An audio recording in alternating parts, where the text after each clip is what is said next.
Padayon ang investigasyon sang Pandan Pulis sa pagtiro patay kay John Mark Tonding, 20 anyos, tubandok sang Iktubli, Tubungan, Iloilo. Apang temporaryo nga nagapauli sa sitio Listuga, Barangay Santa Fe, Pandan, Antique. Base sa investigasyon, sakay sa SUV nga duwag itom ang duha ka mga sospek nga nagtiro sa biktima. Ginpadulugan sa mga sospek ang biktima nga sakay sa motorsiklo, ginistorya sa makadali kag gintiro. Nakadalagan pa ang biktima sa talamnan apang liwat nga gintiro hasta nga natumba.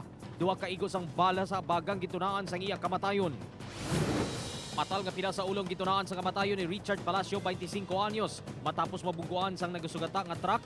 Ang ginamaneho nga motorsiklo sa Barangay Buena Suerte, Nabas, Aklan. Suno sa Nabas Police, nag-overtake sa isa ka tricycle ang truck kag aksidente sini nga nabungguan ang motorsiklo.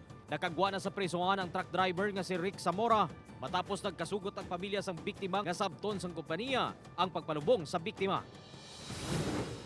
Balik karsel ang 41 anyos nga si Leo Gaborne matapos madakpan sa bypass operation sa Barangay 5 Rojas City.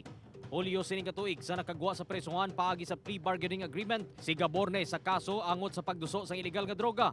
Na-recover sa suspect ang anom ka sachet sa ginapatian shabu, drug paraphernalia, 38 kalibre nga pistola kag mga bala.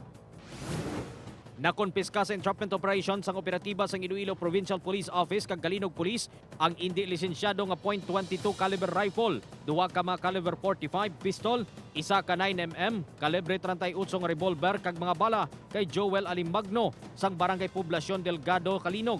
Baga pakatubang ini sang kaso nga paglapas sang Republic Act 10591 o kon Comprehensive Firearms and Ammunition Regulation Act.